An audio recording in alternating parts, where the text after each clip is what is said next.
Mama, where are you? I want to leave this place. In a small kingdom called Oland, nestled by rivers and mountains, the twin daughters of a well-known merchant were born on a quiet moonlit evening. The merchant, Dano, and his wife, Mara, gazed lovingly at their twin girls, who they named Nia and Zara. Though both shared the same birth hour and bloodline, they could not have looked more different as they grew. Nia was slender, with limbs that seemed almost ethereal, her form light and graceful like a reed by the river. Zara, in contrast, was solid and robust, with a strength that radiated even in her laughter. This difference, so small at first, became a constant topic of conversation in the village of Olander.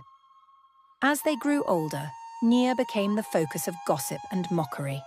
Some in the village whispered harsh words, calling her twig, or worse, skeleton. Children would point and jeer while adults muttered cruelly about her slight frame. Zara, with her warm personality and naturally outgoing nature, quickly gained friends and admirers. She was welcomed into the village's social circles, while Nia, though talented and kind-hearted, was left feeling isolated. Despite the challenges, Nia found solace at home. There, in the warmth of the kitchen, she felt safe. She poured her heart into cooking, becoming an exceptional cook under her mother's guidance.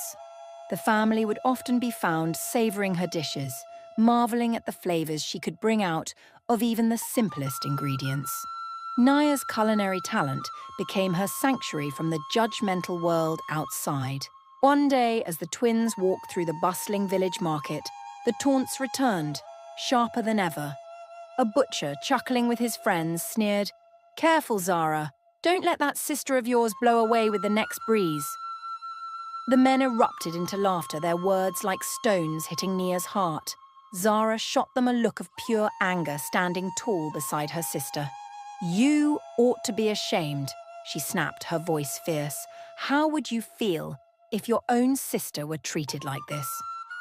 The men fell silent for a moment, embarrassed but stubborn. Nia, who had been holding back tears, felt a surge of gratitude for Zara's loyalty. No matter how cruel the village could be, her sister always stood by her side. However, not everyone was so supportive. Zara's boyfriend, Cade, a young man from a respected family of farmers, had begun to visit less frequently. One evening, Zara confronted him, asking why he seemed so distant. Cade hesitated, then spoke softly. "It's not you, Zara. It's your sister. My family is concerned.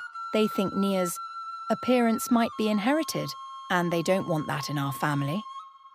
His words hit like a hammer. Cade's hesitation turned to an apologetic look, but it only intensified the pain. Devastated, Zara returned home and tried to sleep, but tears kept her awake. She blamed Nia for her heartbreak, believing her sister's appearance was the reason her dreams of marriage had crumbled. Resentment began to take root, and in the days that followed, Zara started to treat Nia with a coldness Nia had never felt before. At first, Nia couldn't understand. Why had her sister, who had always been her champion, suddenly turned away? She tried to bring comfort through her cooking, preparing Zara's favourite meals. But Zara's bitterness only deepened. One evening, while Nia was cooking, Zara entered the kitchen, her face tight with anger. Without a word, she took a handful of ash and tossed it into Nia's pot, ruining the meal. "Zara, why would you do that?" Nia cried, her voice trembling. "Maybe because you've ruined enough of my life," Zara replied, her words like knives. "I'm done being your defender, Nia. I'm tired of it." Nia's heart sank. She couldn't remember ever feeling so alone, even among the harsh villagers. This pain was sharper because it came from someone she loved. The weeks passed, and the sisters' relationship continued to sour. One evening, as Nia prepared for bed, she placed a bucket of water in the bathroom to bathe. Unbeknownst to her, Zara had mixed something into the water, a bitter herb that would cause an intense itch. As soon as Nia bathed, her skin began to burn and itch painfully. She stumbled out, crying for help as she scratched her arms. Her parents came running, shocked to see Nia in such discomfort. They rubbed soothing oils on her skin, trying to ease her suffering. Zara, watching from the doorway, felt a pang of guilt but quickly buried it under the weight of her anger. As the days wore on, Zara's resentment grew. She no longer felt compelled to defend Nia. Instead, she joined in with the villagers, mocking her sister's figure in public and calling her hurtful names, as if to make it clear she had distanced herself. Nia could hardly recognize the sister she had once admired and depended upon. Their parents, seeing the painful shift between the twins, tried to intervene. "Zara," their mother said one evening, voice firm yet gentle, "I did not raise you to treat family like this. Nia is your sister, your own flesh and blood." But Zara wouldn't listen. "She's the reason my life is ruined," she snapped. "Cade left me because of her. I lost my friends because of her. I won't pretend anymore."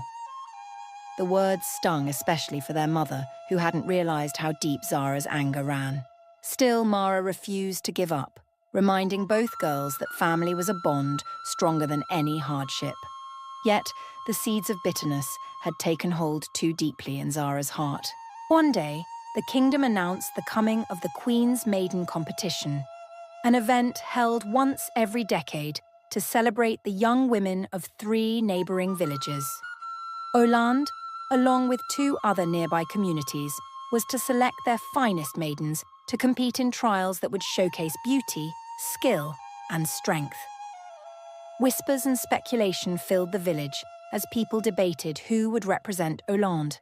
To everyone's surprise, Nia's name was joked about by a few villagers, sending laughter rippling through the crowd. "Imagine the twig of Oland representing us," one man scoffed. Another chimed in, "The Queen might mistake her for a breeze." Their laughter echoed in Nia's ears, making her cheeks burn with shame.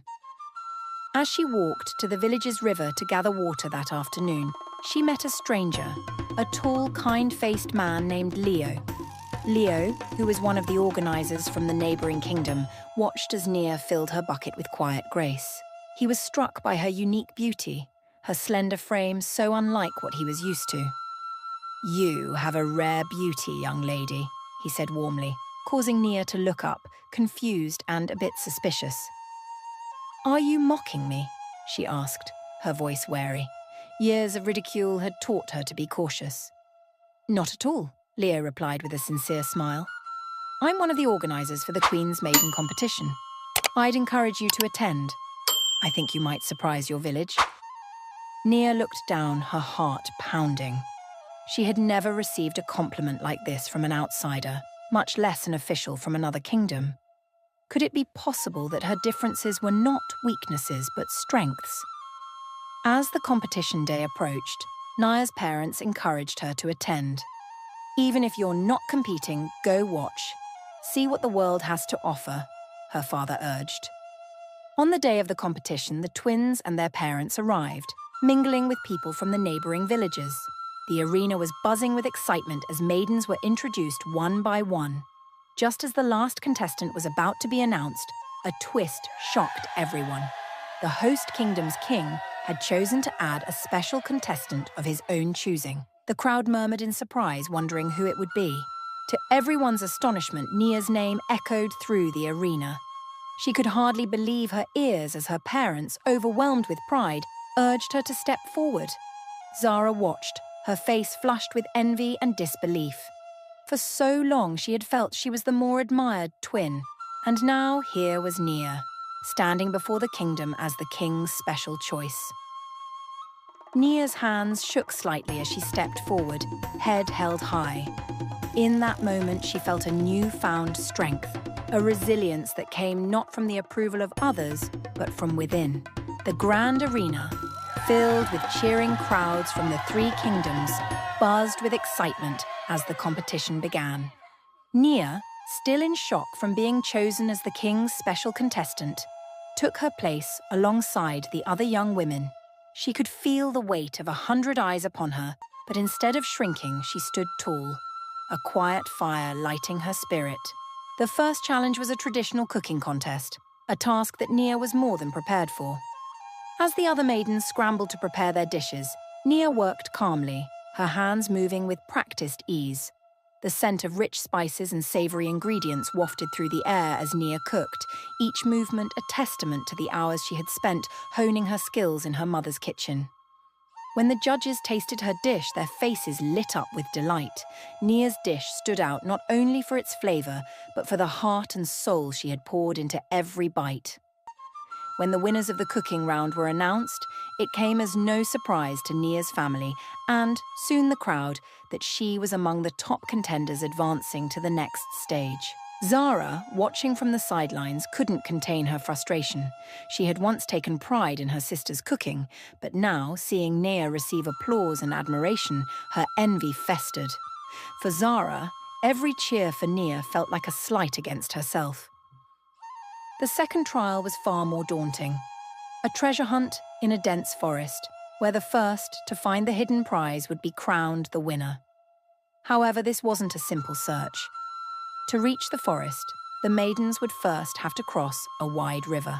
Nia's slender frame, once a source of mockery, now became her advantage. As the other maidens struggled to swim across the swift waters, Nia glided with ease. Her lightness allowed her to move quickly, reaching the shore well ahead of the others. She entered the forest, her heart pounding with both excitement and nerves as she scanned the trees and undergrowth, searching for any glint or sign of the hidden treasure. Not long after, another maiden named Kala, known for her beauty and charm, caught up to Nia. Together they scoured the forest, but as time passed, Nia spotted something glittering in the bushes, a small blue gemstone.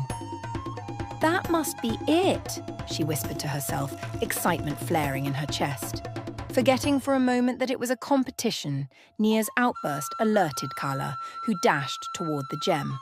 But something in Nia's gut told her to keep looking. There was something strange about the gemstone, something too obvious. As Kala raced back to the riverbank with her prize, a few other maidens followed, each one convinced they had lost.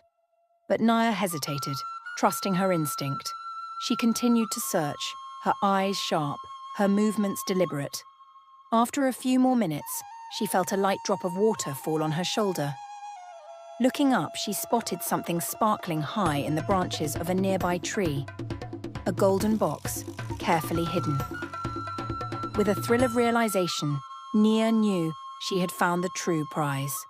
Her height, which had once made her the subject of mockery, now helped her reach the branches with ease. Climbing swiftly, she grabbed the golden box, securing the treasure that would crown her victory. As Nia emerged from the forest and returned to the arena, the crowd fell silent. There she stood, tired yet triumphant, carrying the heavy golden box in her arms. Her family's eyes filled with pride, and the whispers from the villagers, once mocking, turned to admiration. Even Zara's face showed a mix of astonishment and reluctant respect. The judges stepped forward, revealing a drawing of the true treasure, the very box Nia had found. A cheer erupted from the crowd as the king declared Nia the winner, naming her the Queen Maiden of the Three Kingdoms. Her once lonely heart swelled with pride, not for the title alone, but for the courage she had found within herself. As the villagers rushed to congratulate her, their once dismissive attitudes shifted. Apologies and compliments tumbled over one another, each person eager to make amends. Nia accepted their words graciously, understanding that her worth was no longer bound to their approval. She had proven herself, and that was enough. For her victory, Nia was awarded a trove of gifts, gold and jewellery, fine fabrics, and even a small house of her own, a symbol of her new status. Her family wept with joy, embracing her and showering her with praise. But as the festivities died down, Nia's gaze fell upon her sister, standing alone in the crowd, face shadowed with shame. When they returned home, Zara couldn't bring herself to meet Nia's eyes. The jealousy and bitterness that had driven her actions now weighed heavy on her heart, filling her with regret. She retreated to her room, silent and defeated. Days passed, and finally, overwhelmed with guilt, Zara decided to leave. She couldn't bear the thought of staying under the same roof after all she had done. As she packed her things, Nia entered her room quietly. "Zara," she began, her voice gentle yet firm. Why would you leave your family? Zara's eyes filled with tears as she finally looked up. Nia, I am so sorry, she choked out. I treated you like an enemy, like a stranger. I thought only of myself, of what I had lost. But I lost sight of the person you are and all the ways you stood by me, even when no one else did. Nia's expression softened. Zara, I could never hate you, she said, her voice steady and warm. We came into this world together, and nothing will ever change that. I love you, Zara, and I forgive you. Zara's heart broke and healed in the same moment. The sisters embraced, their bond stronger than ever, their past hurts melting away in the warmth of forgiveness. From that day forward, Zara stood by Nia's side with pride and admiration, cherishing the sister who had shown her the true meaning of love and resilience. In the end, Nia's journey became a legend in Olande, a tale of strength, forgiveness, and the beauty of embracing one's own uniqueness. She showed the world that true victory is found not in proving others wrong, but in remaining true to oneself and to those we love. The story of Nia and Zara teaches us that beauty lies in the eye of the beholder and that strength comes in many forms. No matter what others say, each person holds a unique light, one that shines brightest when they embrace who they are. Life is too short to waste on bitterness and resentment. Forgiveness and self-love are the true paths to peace and happiness.